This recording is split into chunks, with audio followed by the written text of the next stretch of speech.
Hello दोस्तों, आप सबका स्वागत है आपके अपने यूट्यूब चैनल फिल्मी रिएक्शन में। तो कैसे आप सब, उम्मीद आप लोग अच्छे होंगे। मैं बिल्कुल अच्छी हूँ आप लोगों की दुआ से। तो दोस्तों आज जिस वीडियो का मैं रिएक्शन लेके आई हूँ वो है प्रमोद प्रेमी यादव का गाना, नया सॉन्ग है और गाने का नाम है पढ़ाई चलता। तो जल्दी जल्दी हम ये गाना सुनते हैं, एंजॉय करते हैं, इसके बाद इसके बारे में बात करेंगे। उससे पहले चैनल को सब्सक्राइब करें और वीडियो को लाइक जरूर कर लें।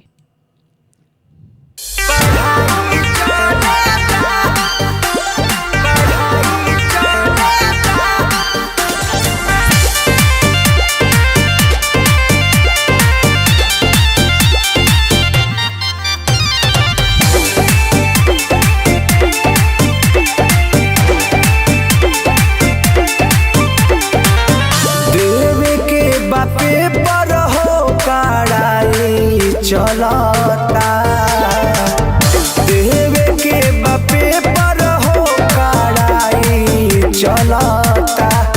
हम मिले नहीं आइब हो पढ़ाई चलता, हम मिले नहीं आइब हो पढ़ाई चलता।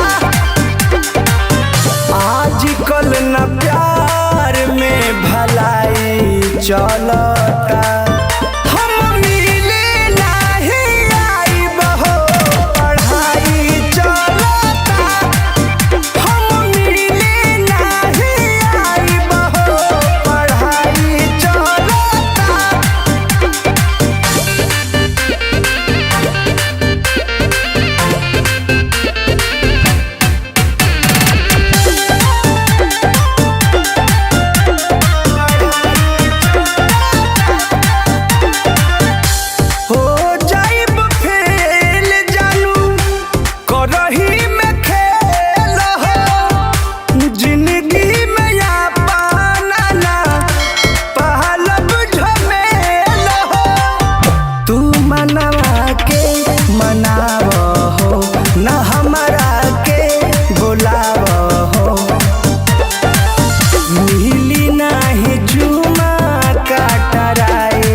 चलता, हम मिले नहीं आइब हो पढ़ाई चलता, हम मिले नहीं आइब हो पढ़ाई चलता।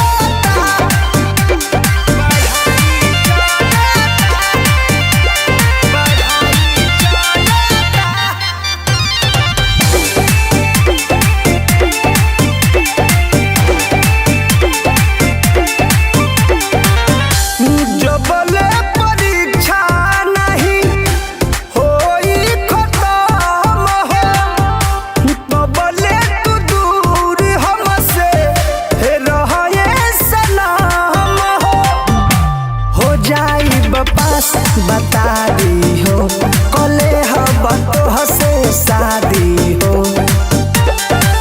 रहबी परमोध का जुदाई खलता।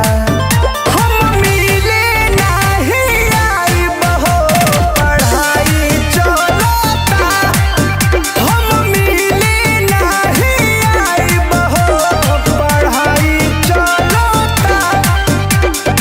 रहे ना तो प्लीज बाबू देवे के बापे। तो जी बहुत अच्छा गाना था, बहुत ही क्यूट लड़की लग रही थी कि मेरी पढ़ाई चल रही है, मुझे डिस्टर्ब मत कर, मेरे एग्जाम्स है, जब मेरे एग्जाम्स खत्म हो जाएंगे फिर मैं बात करा करूंगी, मिला करूंगी, अभी मुझे डिस्टर्ब मत कर वरना मैं फेल हो जाऊंगी, और जब मैं पास हो जाऊंगी फिर तुझसे बात करूंगी। तो बहुत अच्छा गाना था, बहुत अच्छा म्यूजिक था, बहुत अच्छी लाइंस थी। आप लोगों को ये गाना कैसा लगा प्लीज़ मुझे कमेंट करके जरूर बताएं। इसी के साथ मैं इस वीडियो को यहीं पे करती हूँ खत्म। मिलते हैं नेक्स्ट वीडियो में, तब तक के लिए अपना ख्याल रखें। Tata bye by.